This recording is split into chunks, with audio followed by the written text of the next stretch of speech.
Hi, I'm Karl Haro von Mogel from the Biofortified blog at www.biofortified.org/blog, an independent group science blog about biology, plants, genetics, and agriculture. Genetically engineered crops have been grown and consumed in the United States for over 16 years and are estimated to be present in about 3/4 of processed foods. One of the most hotly debated issues about GE foods is the issue of labeling, whether the current scheme of voluntary labeling works or whether we should have mandatory labeling.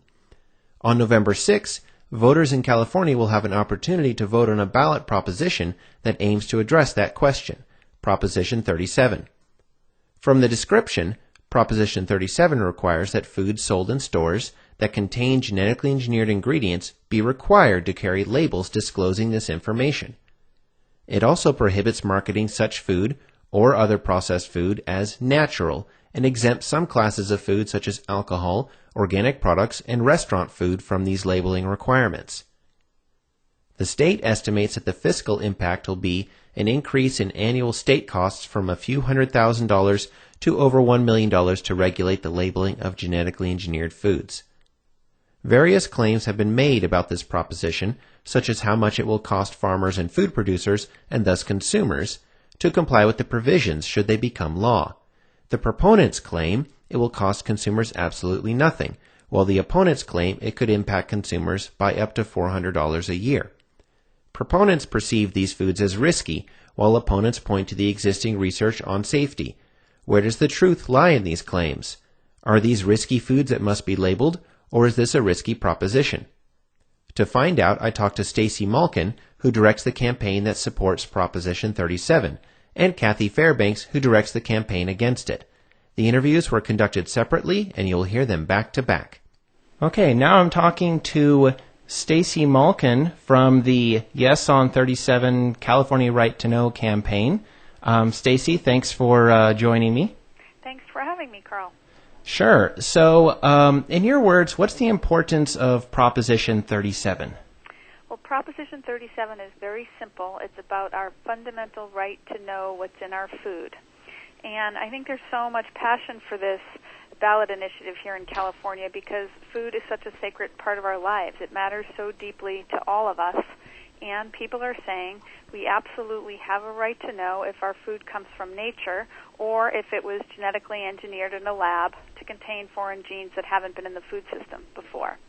And genetically engineered foods are already labeled in 61 other countries, but we haven't been able to get the information here in the U.S. because of the huge lobby power that Monsanto and the chemical companies have. They've been able to stop federal and state legislation, even though there have been many attempts to get labels nationally in 19 states. So now in California, we're taking the question directly to the people through the Citizens Initiative process, and it's truly a huge grassroots movement against the world's largest agrochemical companies and also processed food companies that are opposing this initiative. Okay.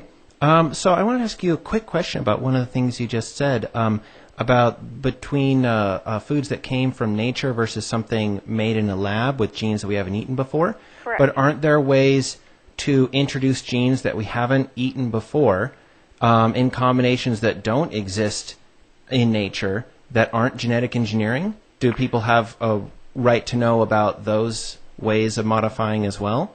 Well, the Proposition 37 relates specifically to genetically engineered foods, transgenics, foods that are in the system now. For example, the new sweet corn that's on shelves now at Walmart, Monsanto's BT sweet corn. It's been engineered to contain BT toxin, as well as it was also engineered to be a Roundup-ready crop. So those are the two types of genetic engineering that are primarily used in the food system.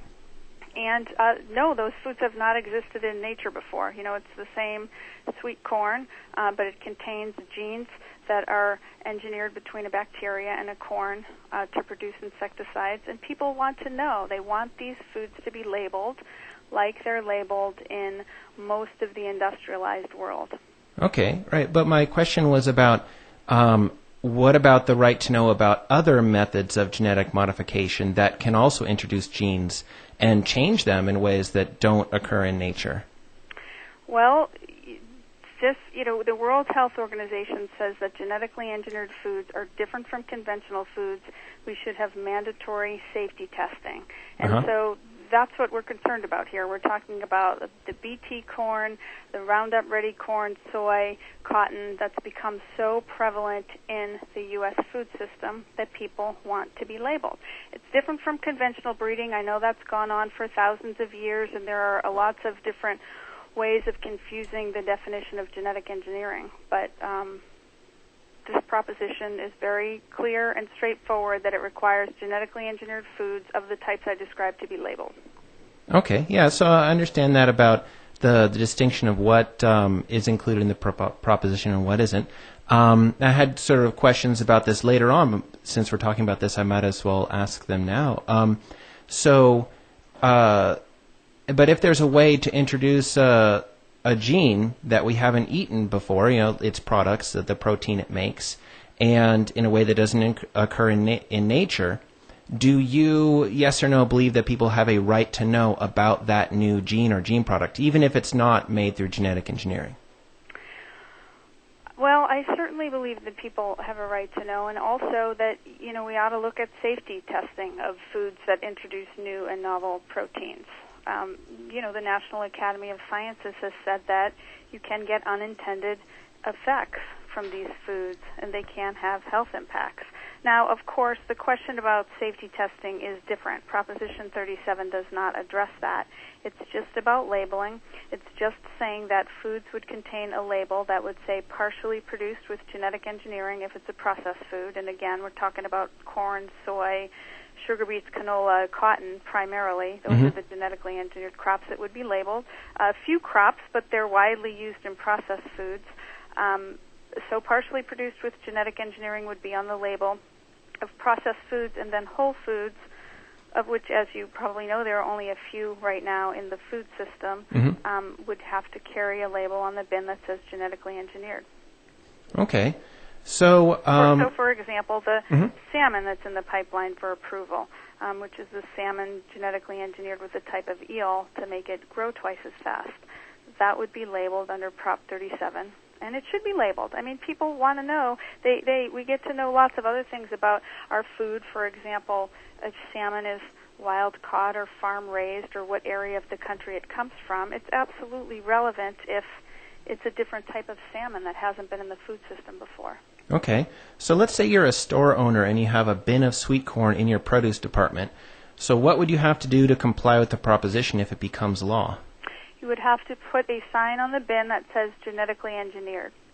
No matter what sweet corn it is? No, if it was genetically engineered. Then so if you're carrying Monsanto's sweet corn, which Walmart has said that they're carrying, but of course we wouldn't know that now at this point without product testing, which corn at Walmart. So they would have to label the genetically engineered corn genetically engineered, and the law doesn't specify, what the label needs to look like beyond that it just needs to say genetically engineered, so it could literally be, a sign taped on the bin.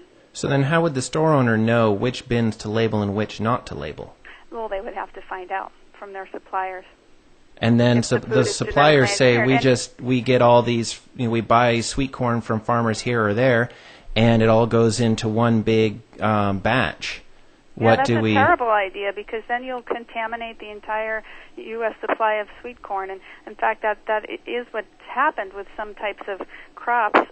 So this would require, store owners to, like Walmart. Now, some big supermarkets have said they are not going to carry the genetically engineered corn. Whole Foods, Trader Joe's, General Mills wouldn't take it.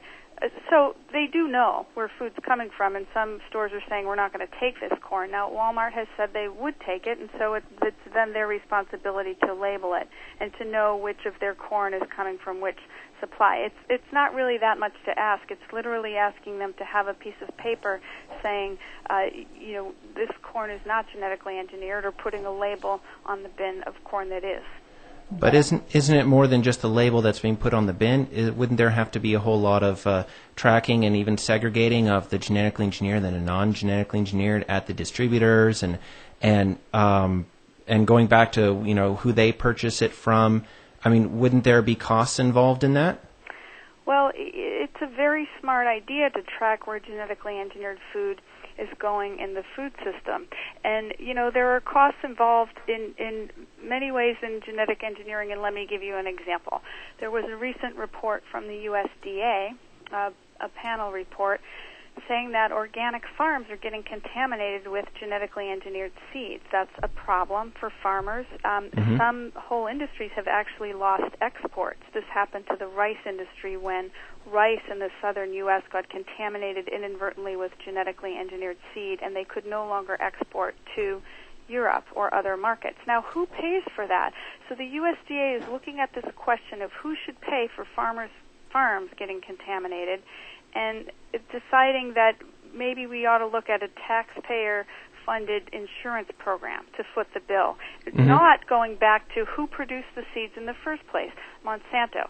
So my earlier point is that these companies have had enormous influence over the process, over being able to say that safety studies are not required, they're not responsible for contaminating fields that get inadvertently contaminated. Now they're spending $40 million in California to try to confuse voters about a simple labeling initiative and using all sorts of tricks. I mean, this campaign they've now had to take 2 ads off the air because they've outright lied. I mean, it's just, they got accused by Stanford University of misidentifying their top scientists. The Academy of Nutrition and Dietetics, the world's largest professional association of nutritionists, put out a press release saying they're misleading voters. They misrepresented the group's position in the voter guide that went to 11 million voters. So there's lots of tricks going on to try to confuse people in California, and I think that's really important to point out, because what are they so afraid of? If genetic engineering is so great, why not just label it and give consumers a choice? I believe that's because they don't have actually any consumer benefits to the products. And so they're trying to hide the information. It's not the way the market is supposed to work. Yeah, I mean, at least for the traits that there are out right now, there are very few, at least in the case of direct benefits. I mean, there is, for like BT corn, there are lower amounts of fungal infection because there are fewer insect bites and thus lower amounts of toxic compounds produced by fungi. But that's a really hard thing to put on a food label to sort of advocate for genetically engineered crops. And I understand that argument. That's true. In some ways, BT can have some advantages, but it's also having disadvantages because the worms are becoming resistant. And in any case, it's not a consumer benefit. But, right, I mean, we could agree on that. What's the benefit to consumers of eating corn that it kills bugs? But, in the beginning of biotech, the first biotech product, the Flavor Saver tomato, was labeled. It had a sticker. It had a brochure at the point of purchase that had an 800 number that consumers could call if they had any questions. Now, so that's how the industry started out. It was transparent. And actually, the market responded really well. People bought that tomato. Some stores actually even had to ration it. It was very popular at first. Ultimately, it didn't offer the benefits that it promised. And so they didn't use a very good tomato to save the flavor from. So it was kind of a breeding problem. To save flavor. That's what was strange about it. It was engineered to not rot. So it was, it was marketed in ways that weren't accurate. And the market responded as you might expect they would. Hey, that product's not what it doesn't have the benefits they say it does, and so it didn't work. But my point is transparency is a market value, and that's how things are supposed to work. So you talked about some of the things that the No on 37 campaign said, and we were talking a little bit about like potential costs involved in tracking the foods in order to comply with labeling requirements. But your campaign has maintained that the labels would cost consumers nothing. I think your recent ad that you just put out said it wouldn't cost a dime. Right. But so let me ask you my first question about that. So first, the state of California determined that in the voter information that it could cost taxpayers a few $100,000 to up to over $1 million per year to enforce the proposition. I guess my first question there is, where will that money come from? So if you divide the worst case scenario, if you divided that out by California taxpayers, it would cost about 3 cents per person. So it would come from the existing tax fund. It's a very low amount, and we absolutely believe it won't even be anywhere near that worst case, because it's just a very simple law and approach. And in fact, there's an independent report done by an economist at Emory named Joanna Shepard Bailey, who looked at the costs all around, said the costs to the state are going to be trivial. The cost to consumers likely to be nothing. The reason is because the law gives companies 18 months to change their labels, and they typically change their labels in that time frame anyway, and almost never do they pass on those costs to consumers for various reasons, because of competitive pricing. Changing labels and labeling is what companies do. It's a cost of doing business, and they don't pass it on to consumers. Okay, but I mean, I'm from California. I'm a native to California, even though I'm in Wisconsin right now, and I still paid attention to the budget crises that California has had. I mean, but even though on a per-person basis, even $1 million doesn't sound like a whole lot, but that's still got to come from somewhere, from some other program that won't be able to get that money. Well, California is a huge state. It doesn't set up any new bureaucracy. With a bad credit rating, too. Offices. It would be regulated under the Department of Health, and they would just take this on as, one of the duties they already do. That's why we think it won't even be anywhere near that top cost. Okay. So, so you mentioned relabeling, and companies do periodically relabel their products. And they have to change their ads and stuff like that. But, there'd also still be tracking and record keeping. So that would at least be required by this proposition. Wouldn't that also introduce costs at in the very least? Well, people are saying that it's such a burden to create a piece of paper, but I just don't believe it. Yes, they would have to know if their food is genetically engineered or not. And as I was saying earlier, that's a really smart thing for companies to know. What's the sourcing of their food and where is it coming from? But we're literally talking about a statement from a supplier. So, that's a pretty common sort of system in the food supply, keeping statements from suppliers about where things come from and what's in them. Companies have to do it in other ways. It's just being made out to be some terrible burden, but in fact it's just a very simple, straightforward system. Right, but your campaign has said, it will cost consumers nothing, but yet there will be some costs involved. But how does it cost consumers for companies to have a statement from their supplier? How does it cost farmers to produce a piece of paper? It's just there's nothing there to prop up these costs. But, it's one of the biggest arguments they're making. Mm-hmm. And the reason is because they know it's actually the only of their arguments that truly convinces consumers. So let me give you an example of what this campaign is up to.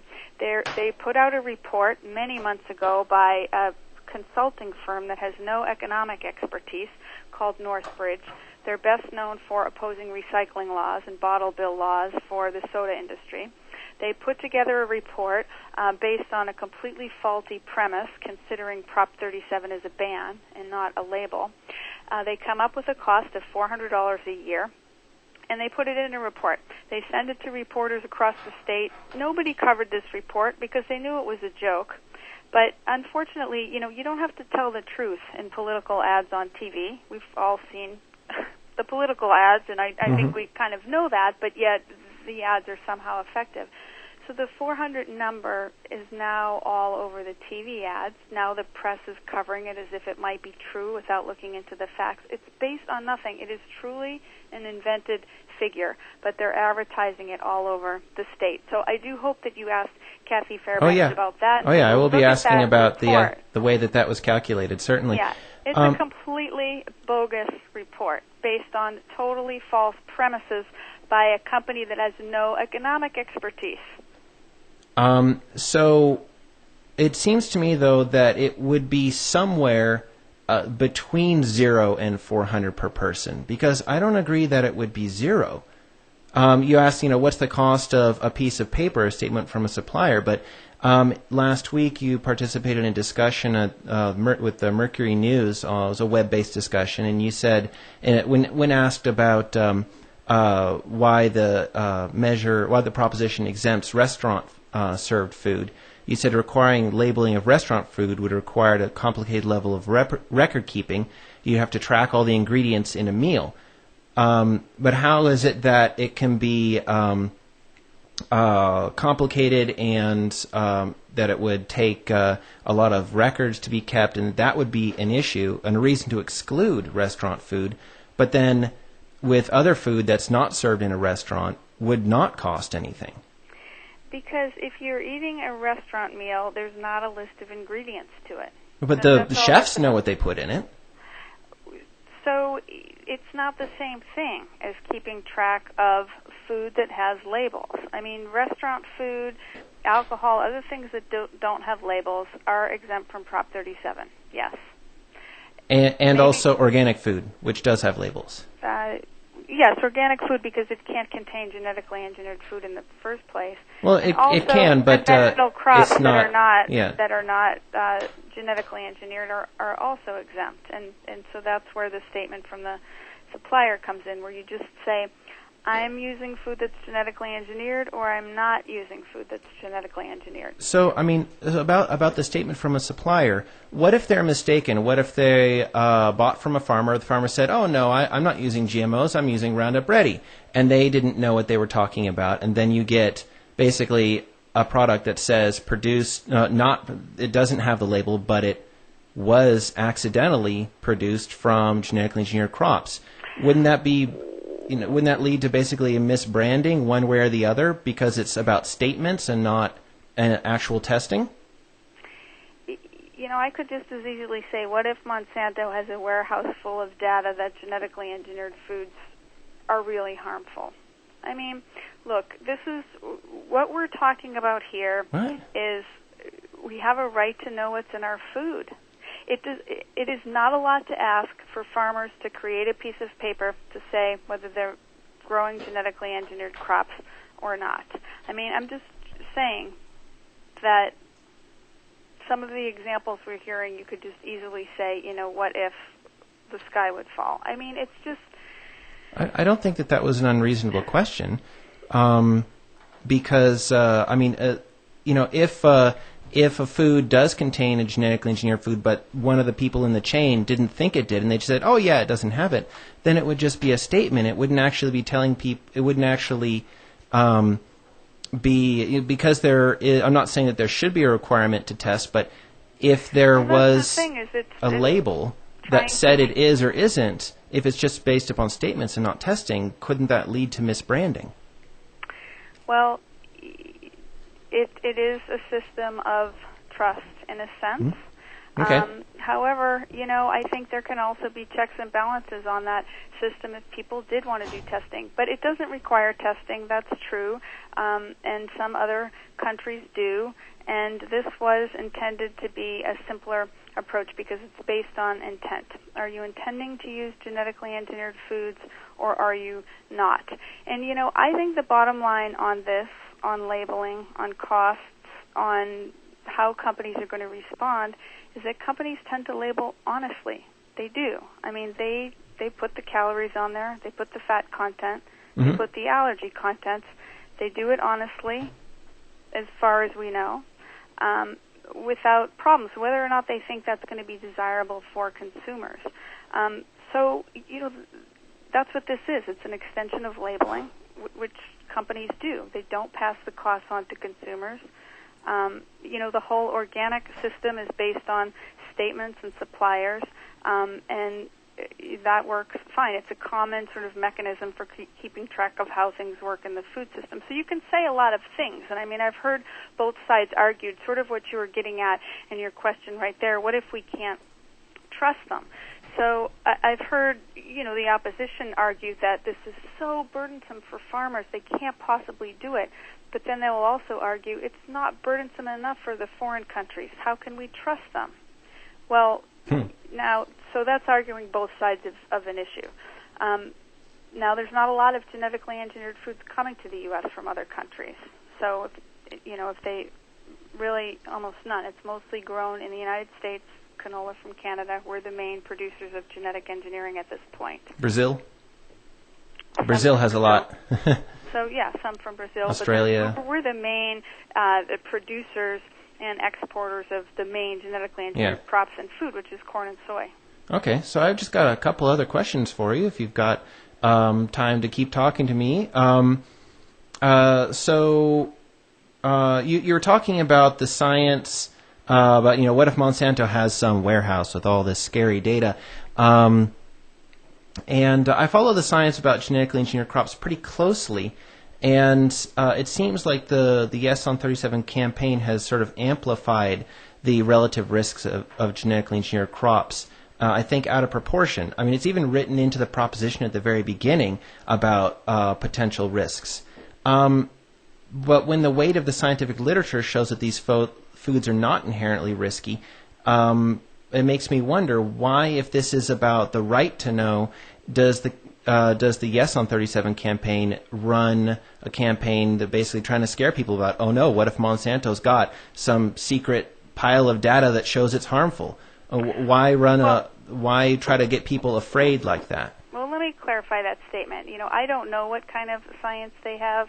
And they have, because they hold the patents, been able to do the science and really decide what gets published. And some of it is public. Here's what we've said about the science. There are peer-reviewed studies showing raising concerns, links to allergies, certain organ toxicities, particularly liver and kidney, some immune system issues. Those are mostly short-term studies. They need to be followed up. Almost all the science that has been produced that is public are short-term studies. So if you authentically want to answer the question about what are the health effects, you would do longer-term studies. Well, there was a review of 24 long-term and multi-generational feeding studies that was published even last year. I mean, you can point to a couple. There are a lot of problems with that review. From the scientists that I talked to have looked at that and said a lot of data was left out. I mean, there's a lot of he said, she said around the science. What we need is independent review, government review, mandated studies. That's what the World Health Organization says. That's what the American Medical Association just recently said, that there should be mandatory required safety studies. So why aren't there? Well, because the government has taken a position that genetically engineered foods are the same as regular foods. But FDA's own scientists at the time disagreed with that position. It was 20 years ago. The law was written by a former Monsanto attorney. It's out of Sounds like you've been reading Jeffrey Smith. Well, it was out of line with. No, that's a fact. That's a fact. I know. I'm just saying these are some talking points there, but I certainly agree that there are. You know that that's a fact. That it was written by Michael Taylor, who was a Monsanto guy. I mean, the point is, the FDA position is out of line with global scientific consensus. That's the World Health Organization, United Nations, sets the policy of global science-based standards and says mandatory safety studies should be required. So the U.S. position makes no sense, and it's just, it's time. Americans want to know about this. They're demanding to know about this. That's what we're seeing here in California, is a demand for the right to know. I think this won't be the last of it. Other states are already talking about going forward with citizens' initiatives, regardless of what happens here, although here we do have a very good chance to win. So, it's going to be up to the people to decide, as it should be, because we're the ones buying and eating this food. Okay. So, rather than continue on this question anymore, I just want to ask you a couple quick last ones, and then we'll call it an interview. So, I meant to ask near the beginning, who's funding the campaign for Proposition 37, and what is their interest in the ballot measure? So Prop 37 has funding from many California businesses in the organic and natural food industry. We're funded in large part by individuals. There have been over 10,000 individual donors who've given online. And that's the Organic Consumers Fund funding. I have a call coming in, so it's clicking. I'm sorry. Oh, that's okay. That's why you're hearing delays. So the funding comes from a wide range of individuals and businesses. A lot of it does come from inside the state. And if you look at the other side, you'll see that almost all the funding comes from out of state, from the big chemical and processed food companies, and even from companies from Europe. 4 of the leading funders are companies from Germany and Switzerland. That's Syngenta, BASF, Bayer, and Nestle. And they're not allowed to actually even grow GMOs in those countries. Yet they're spending millions in California to try to tell us we don't have a right to know. Interesting. So I wanted to ask you about, you mentioned the Organic Consumers Fund. Ronnie Cummins, who directs the Organic Consumers Association and Fund, wrote an open letter to the organic community in which he said that the burning question for us all then becomes how and how quickly can we move healthy organic products from a 4.2% market niche to the dominant force in American food and farming.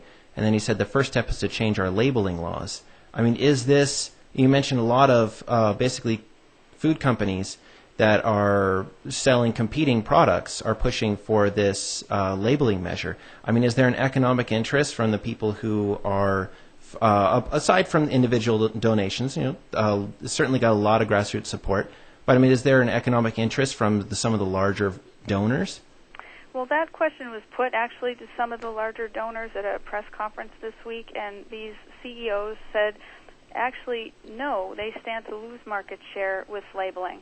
And the reason why is because organic foods right now are the only real alternative to genetically engineered foods. It's the only way that you can know for sure that you're not eating GMOs is to buy organic. If there's labeling, if some companies choose to move toward conventional crops, then obviously those choices would expand, and consumers could then have a wider range of choice. One would presumably assume with lower prices involved that they might then choose. It's always possible. It's even possible that because so many processed foods contain genetically engineered foods, that the sort of opposite effect could even happen where the labels show up everywhere and then people become desensitized to it, much like Proposition 65 did. I certainly remember everywhere I went just said 65 warning everywhere, and so I didn't even pay any more attention to it except to laugh. Well, it's true that could also be the effect. I mean, we don't know how the market is going to respond, and that's kind of why I wonder why so much hysteria around, and I mean, we're just seeing a lot of misinformation and a lot of untruths, as I said, from the other side. For example, a TV ad that has, newspaper endorsements against us and the big logo of the San Francisco Examiner, which actually endorsed us. They had to reshoot their first ad because they misrepresented Stanford University. They actually quoted FDA in a campaign mailer with something FDA never said and put the agency's logo on it, making it look like they're opposed to Prop 37. So I just wonder, if they have such a case to be made, why are they pulling so many dirty tricks? Why are they confusing voters in those ways if they have an actual good case to make here? I think that consumers want to know. I think that producers of products have a responsibility to tell consumers what they want to know, and then the market sorts it out. So finally, what is something you think that has been lost in the discussion over this ballot measure, something that both your campaign and the campaign opposed to the proposition agree upon? Well, they say that they do agree with the consumer's right to know. And in fact, their biggest funder is Monsanto. And Monsanto did run ads in Europe supporting GMO labeling. This was back in the 90s. They did a big series of print ads. And their ads, if you read them, read like the talking points of the Yes on 37 campaign. They say consumers want to know about biotechnology, and they have a right to know. And we support labels, and we're proud of our products. They actually had they provided numbers of opposing groups like Greenpeace and saying, if you want to hear the opposing side, call these folks up and ask them what they think about genetic engineering. So I think that makes a lot of sense. Why not? Be open and proud of what you're producing, provide the information to consumers, and let consumers decide. So that's something that we agree on with Monsanto. Okay. Well, thank you very much, Stacy, for your time. Well, thank you. Yeah, and good luck in the final week of your campaign. Thanks. Okay. Bye. Bye. That was Stacy Malkan from the California Right to Know Yes on 37 campaign at www.carightto.org. right2know.org. Next, we're going to talk to the opposition to the proposition. Now I'm talking to Kathy Fairbanks from the No on Proposition 37 campaign. Kathy, how are you doing? I'm doing well. Thanks very much for having me, Carl. Yeah, thank you so much for participating in this discussion.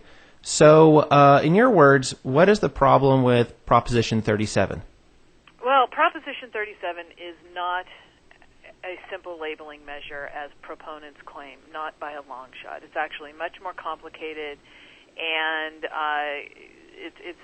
it's poorly drafted and will lead to a number of negative consequences for Californians, who will be the ones left to deal with its aftermath should it pass.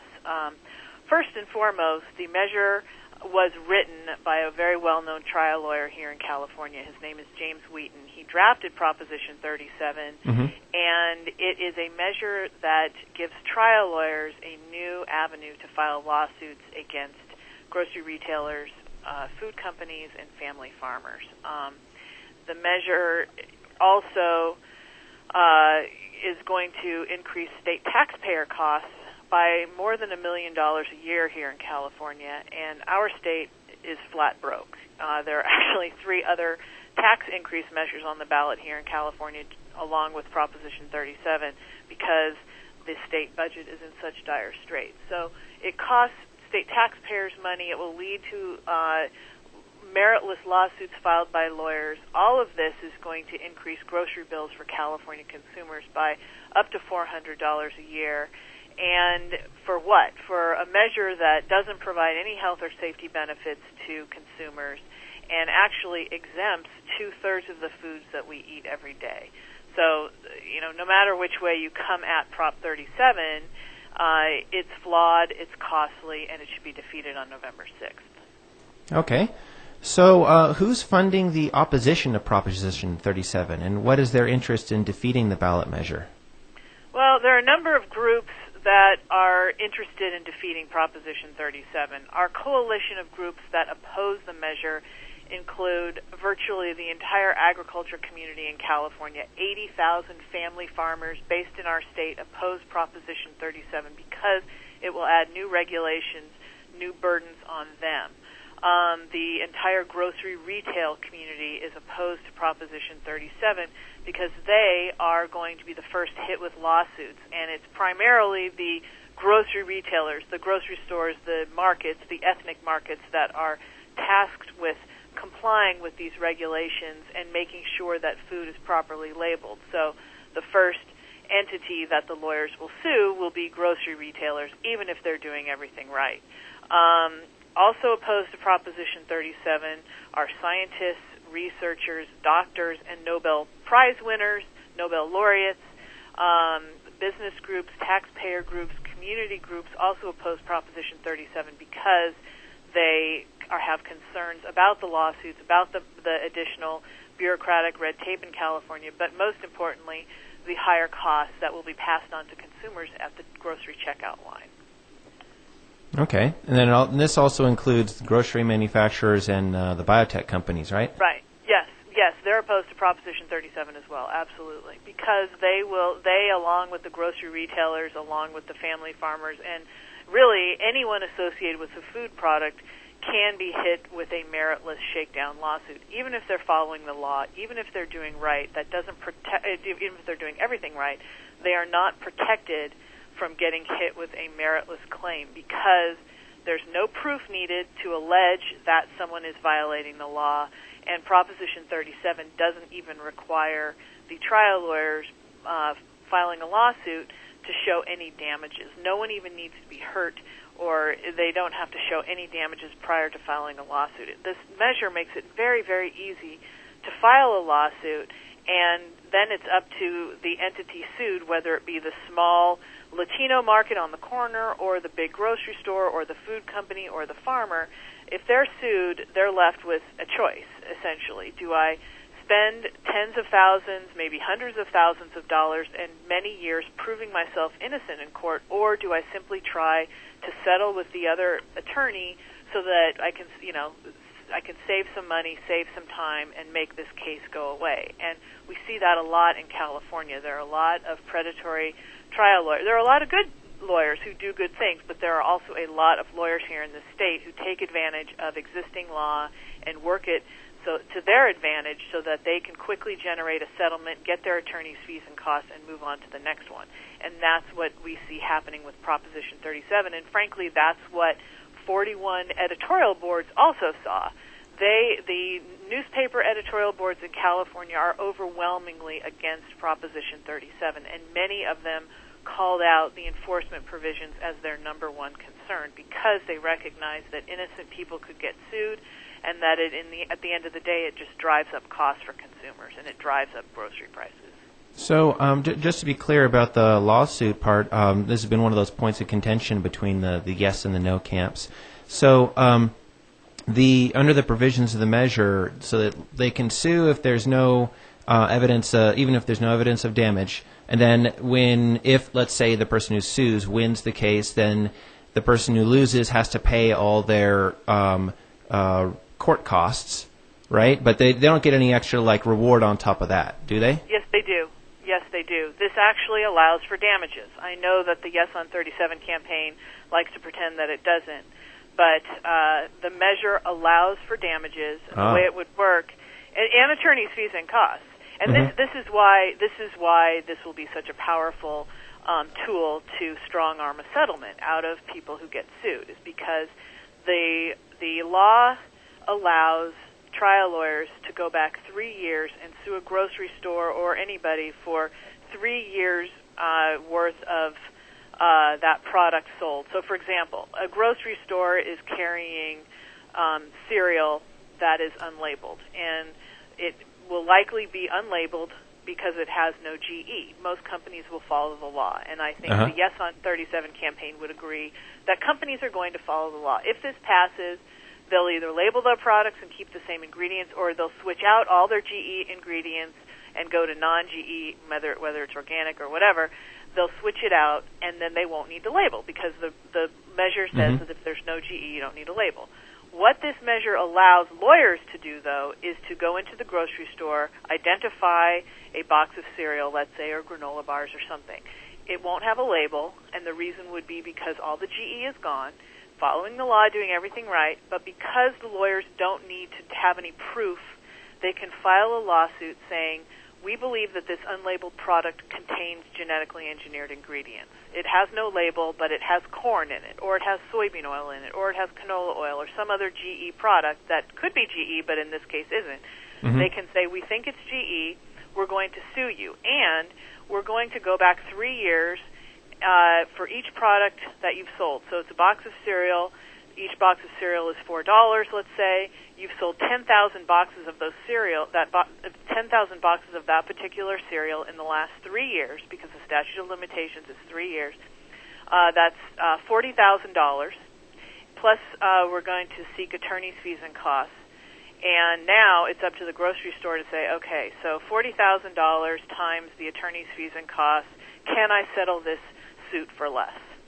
And that is the problem with Proposition 37, because the attorneys can file this suit without doing any testing. They don't need to do any testing to determine if there's GE in that unlabeled product. They can simply go to court, get an injunction, and they've written this measure to change the requirements needed to get an injunction, to severely lower the bar, making it easy for them to get that injunction, and then it just becomes a matter of how much is it going to cost to defend myself and prove my innocence, or is it just more cost-effective, less time-consuming to settle out of court. And this is, again, what we've seen over and over in California, is these lawyers take advantage of these laws, and they file suits knowing all they care about is getting a settlement, and that the companies will think, well, it's cheaper, it's less expensive for me to settle. I'd rather deal with that than, I'd rather run my business. I'd rather get this out of my hair, and they just settle out of court. Okay. Well, let's talk some more about some of the cost issues. Your campaign has claimed that the labeling scheme could cost consumers up to $400 a year in increased food costs. So what is that calculation based on?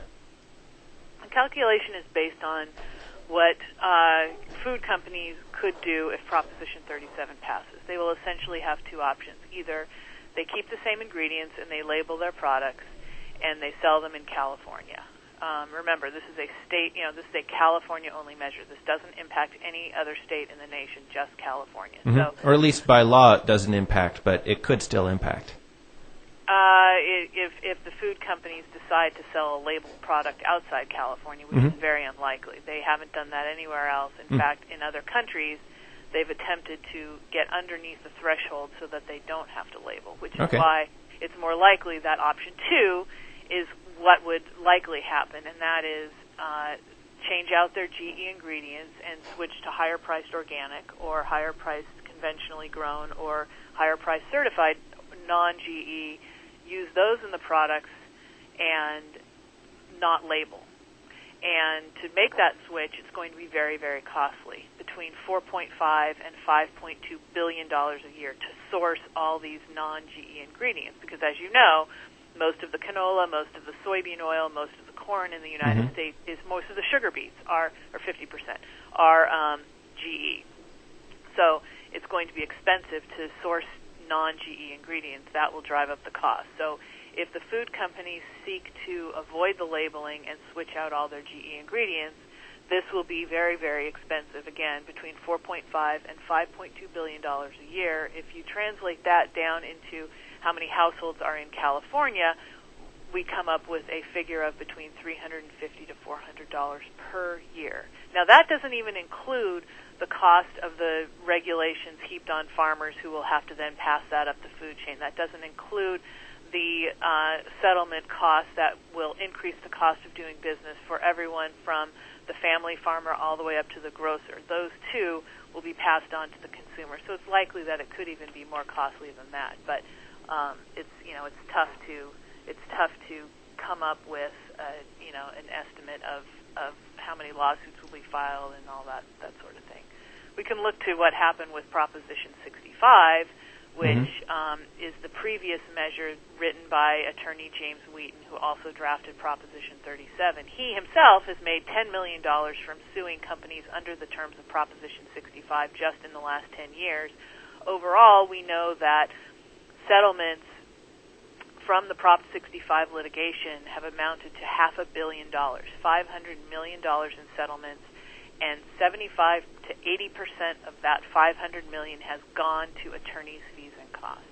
So you can see that these types of laws are very, very lucrative for lawyers, and it's not likely that they will ignore that opportunity to rake in a bunch of money. And if we look to how lawyers behave in California, the ones that take advantage of these types of laws, as I mentioned, there are lawyers who are doing good work, obviously, but then there are others who take advantage of these types of situations, and it's unrealistic to expect that they won't do the same here, especially since the author of Proposition 65 is an attorney who has done this in the past and who wrote a previous ballot measure that allowed these types of lawsuits in the past.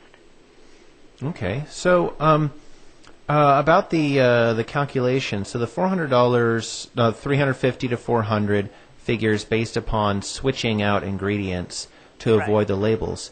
But what sort of costs would companies and farmers and grocers and stuff like that incur if they were just to go with the labeling and not switch out ingredients?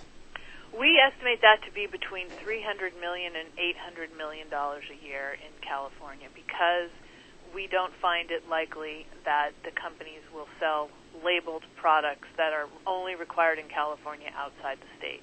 Thus, they would need to set up separate packaging and distribution and processing facilities to serve the California market only. So it becomes very expensive no matter which option you look at. Obviously, the other option, switching out the ingredients, is where the real cost comes in.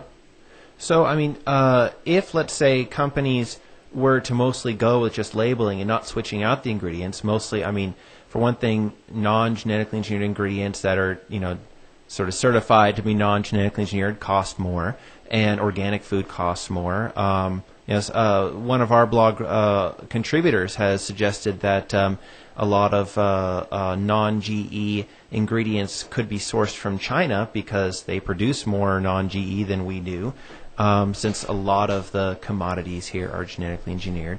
But so with those difficulties of sourcing all those ingredients, it seems to me it'd be more likely that the companies would go with labeling it. So I mean, well, they haven't done that in other countries. I see. That's the issue, and the labeling requirements in other countries are vastly different from Proposition 37. By 2019, in Proposition 37, in order to avoid a label, the threshold you can't have any GE in the product whatsoever. In Europe, the threshold is 0.9%, and in Japan, the threshold is 0.5%. So it's very, very different in California. California's Prop 37 would have a 0% threshold. So, again, that takes away some of the leeway for food manufacturers. Well, I mean, in actuality, you can't actually certify anything as being 0% anything. So that would actually make it rather difficult, I would think. I mean, because that's another issue. You're right. Any scientific test. Any scientific test you do would actually, give you here's how or a threshold is, and we can only go down this far, this many nanograms per kilogram, and but that's not 0. Yeah, that's an interesting other issue. So I mean, but I mean, I know that there are companies that do sell labeled, contains genetically engineered stuff in other countries where labeling is required. I mean, there are a lot of countries out there that do require labeling, different regulations, different thresholds, stuff like that. Right. But I mean, research has shown that people don't read the label if it's in the ingredient list and in that sort of area. Most people don't. And that's not what Proposition 37 requires, though. Mm-hmm. Proposition 37 says the labels must be clear and conspicuous on the front or the back of the package. Yeah. And again, that's seen by consumers as a warning signal or a signal that something is different, unhealthy, changed in the food. And that, as you know from looking at the scientific evidence is very clear that by the time the bioengineered or GE or GMO ingredients wind up in our food, our bodies process them the same as they do for their traditional counterparts, whether that be organic or conventionally grown or whatever. Our bodies don't know the difference. So it's this is the problem with Proposition 37. It's a requirement that is misleading to consumers, and at the end of the day, they're given incorrect information or left with incorrect assumptions about the food, I should say, and that's a problem. I mean, that's not a policy based on fact. That's not a policy based on scientific evidence. It's a policy based on fear mongering, and is why, frankly, the LA Times called the Yes on 37 campaign shameful for using weapons-grade junk science in promoting Proposition 37 and seeking to scare people into supporting the measure when there should be no fear. And over and over and over, scientists have looked at GE crops and biotech crops and found them to be safe. And in fact, just last week, the American Association for the Advancement of Science, the publishers of Science magazine here in the United States, AAAS. AAAS issued a statement that came out against mandatory labeling of GE foods, and they restated numerous times in here that the foods are safe, and in fact said the World Health Organization, the American Medical Association, the U.S. National Academy of Sciences, the British Royal Society, and every other respected organization that has examined the evidence has come to the same conclusion.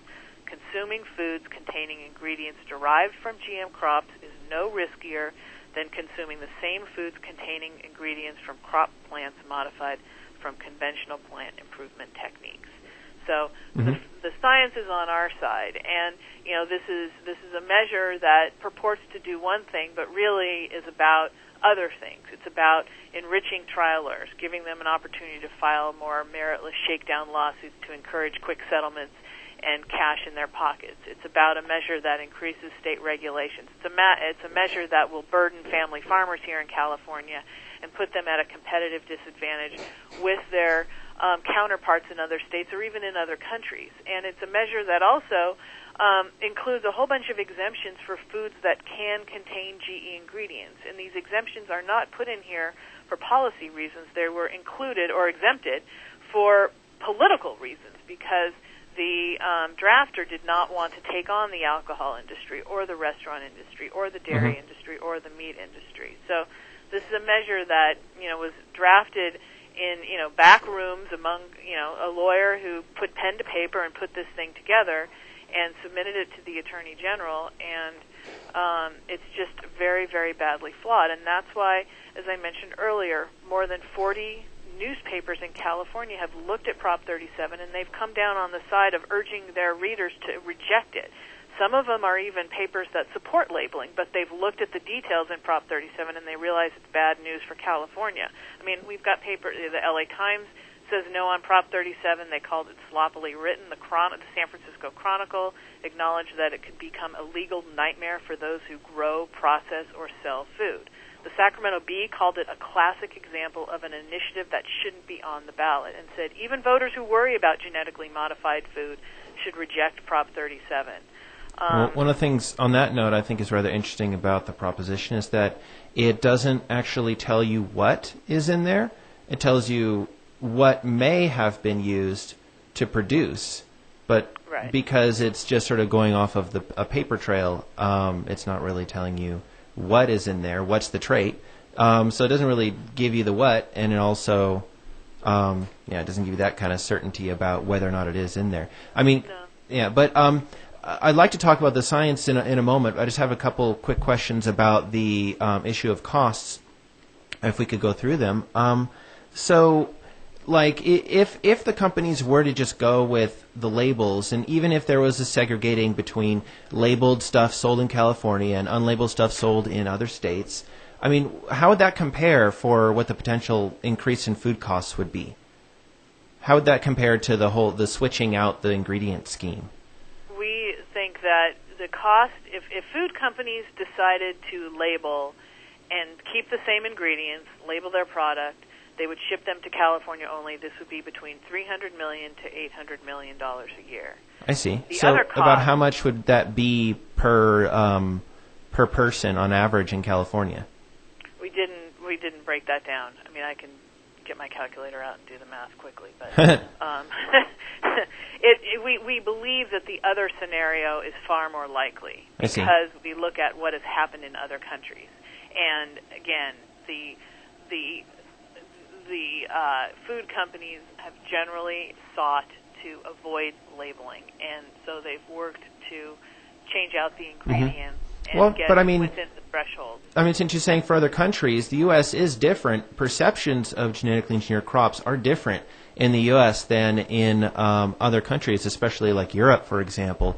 I mean, there was a poll that I described in detail on the Biofortified blog that that showed that when asked directly, would you eat a plant knowing it was genetically engineered, 60% of people said yes. It was 40% for animals and fish. Of course, strange that fish is an animal, but they sort of separated those two out.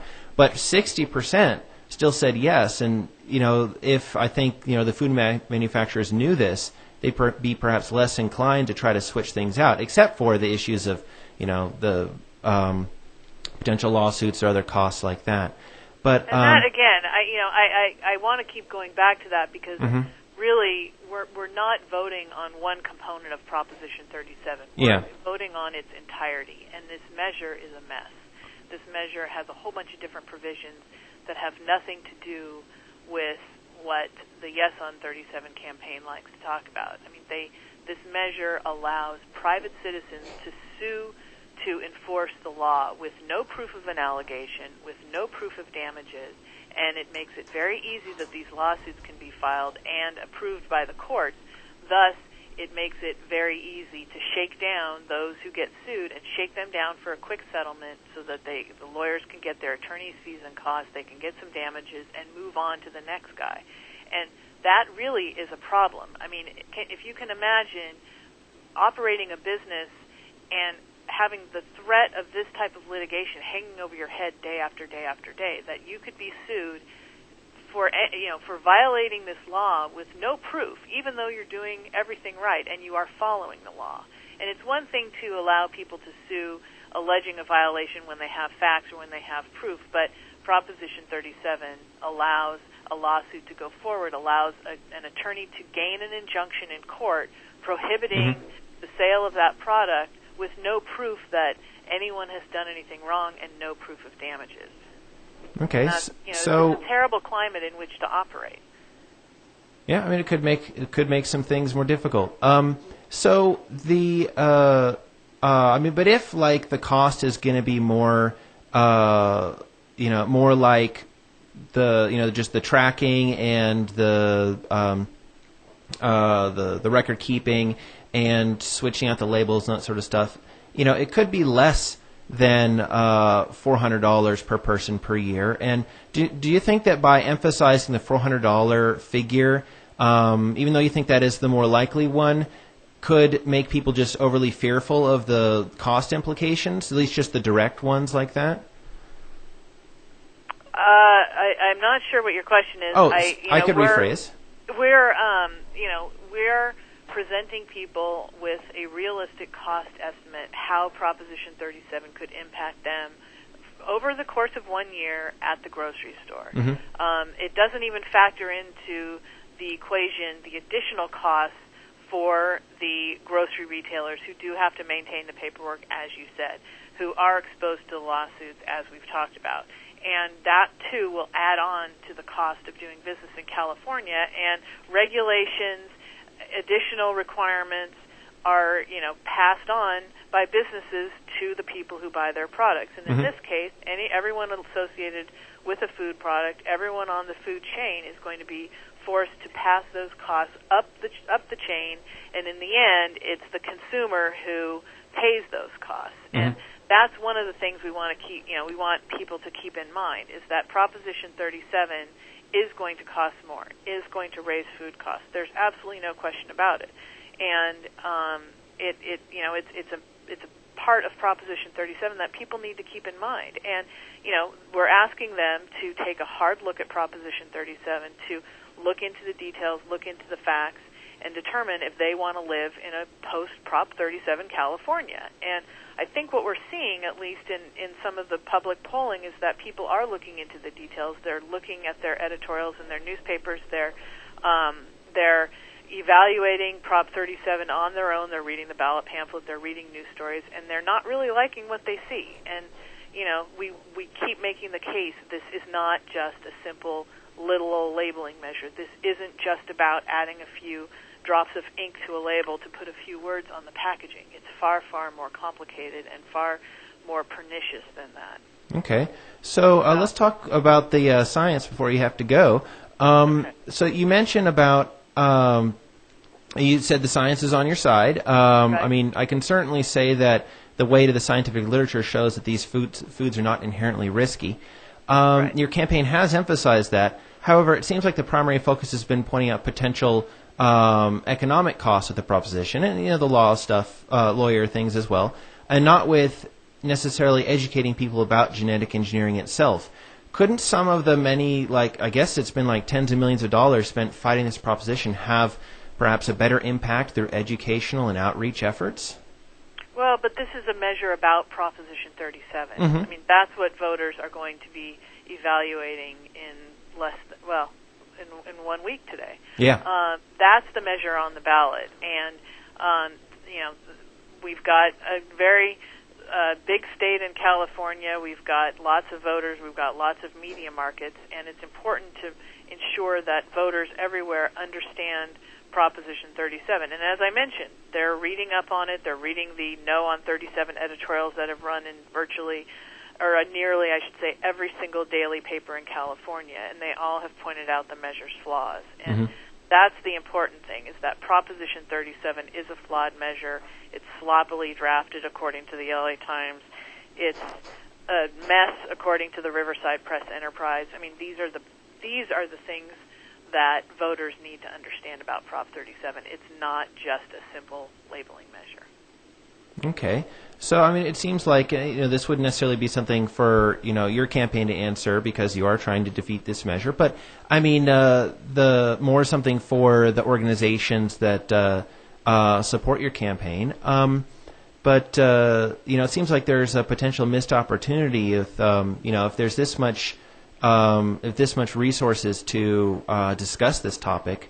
It seems like there'd be that much and more resources to help educate people about this topic in general. I mean, if the labels did end up happening, if Proposition 37 did pass, it seemed like there would be a need for large educational efforts to help people understand and put these ingredients in context.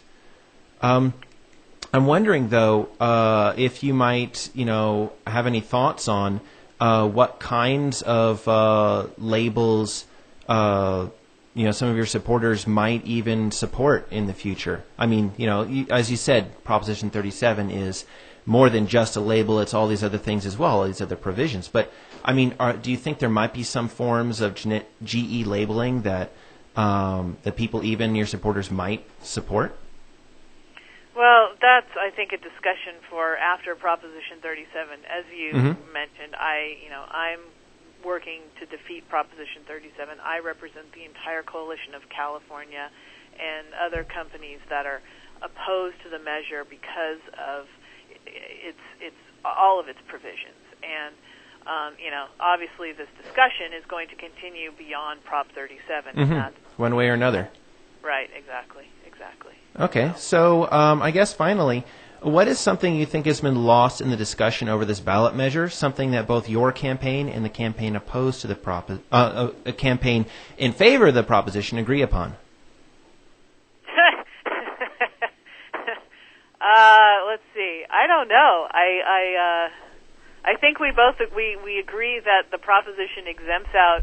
Includes a number of exemptions. We disagree as to why that's the case. I've heard Stacy make the case that the measure, we had to deal with signal subject issues, untrue. We wanted to make this like Europe, also not relevant, or I don't even know if it's true or not. Too complicated.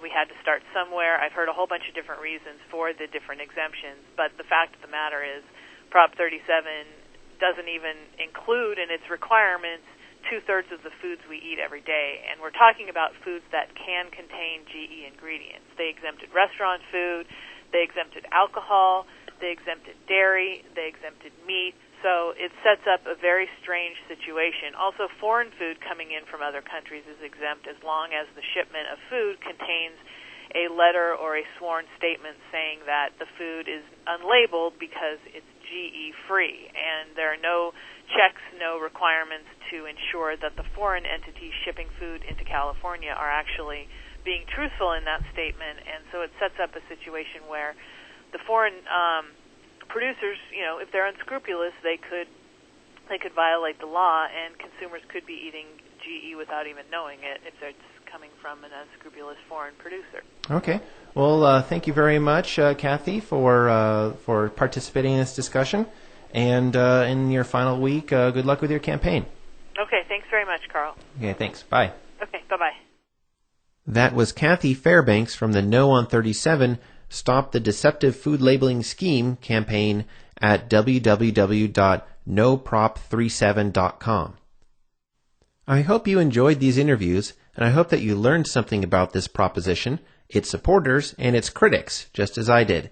I learned that the idea that making widespread changes in how food is recorded, tracked, and labeled couldn't possibly cost nothing, nor would it likely cost $400 per person every year.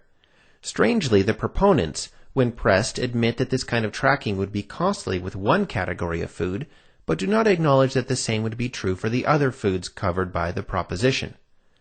On the other side, the opposition sticks to the idea that companies will change all their ingredients to avoid the labels, when many may just add the labels whether or not there are GE ingredients at all. There is little independent information to help people who are undecided figure out what the long-term impact will be. Thankfully, at least, the opponents of the proposition provided a figure for how much they estimate just the tracking, record-keeping, and relabeling would cost, $800 million. With 37 million Californians, that's about $9 to $22 per year. That's not a whole lot per person, but it would likely be the bare minimum cost for the average Californian. It could be more, and I'm no economist, but it will probably not be as much as $400. It will definitely not be zero. With imperfect knowledge, should we invoke the precautionary principle? I am, however, a scientist. Some people are concerned that genetically engineered crops are dangerous, yet there are literally hundreds of published peer-reviewed studies that support their safety, and about a third of these are independent of corporate dollars. Political goals, whether they touch on global warming, evolution education, or genetically engineered crops, should never be attained by cherry-picking the science you like and ignoring the consensus that you don't like. While opponents may have gone overboard on estimating the economic risks, the proponents of the proposition went too far in claiming health risks as a reason to label these foods. And people who want to avoid them can do so by looking for products from companies that already track their ingredients, label as non-GE or non-GMO, and even test them to be sure. This political debate has gone on for years, and you can tell. Both sides, when asked about what they agree upon, had a hard time coming up with something that was not a jab at the other side. And I sent this question in advance. I'll close by saying that I believe in a person's right to know about their food, but my definition of this might differ from the way it has been used in this political contest. What I mean is, I believe in a person's right to understand their food. That is true knowledge. I believe that people should have the right to have information available that will help them understand how their food came to their dinner tables, from how it was farmed and processed to how its genetics have been modified by breeding, genetic engineering, and everything in between. And I believe that misinformation, even when provided to support a political goal that is honestly held, harms that right to understand one's food. Neither side seems as interested in this goal as I think they should be. We need a better dialogue, not more political debate. Food is a beautiful thing, but politics is ugly. And so food politics makes for a weird combination. Next week, California voters will decide on Proposition 37. I would like to thank my guests, Stacy Malkan and Kathy Fairbanks, for joining me in this discussion. I would also like to thank readers who submitted questions for these interviews. I'm Karl Haro von Mogel from the Biofortified blog at www.biofortified.org/blog, and thanks for listening.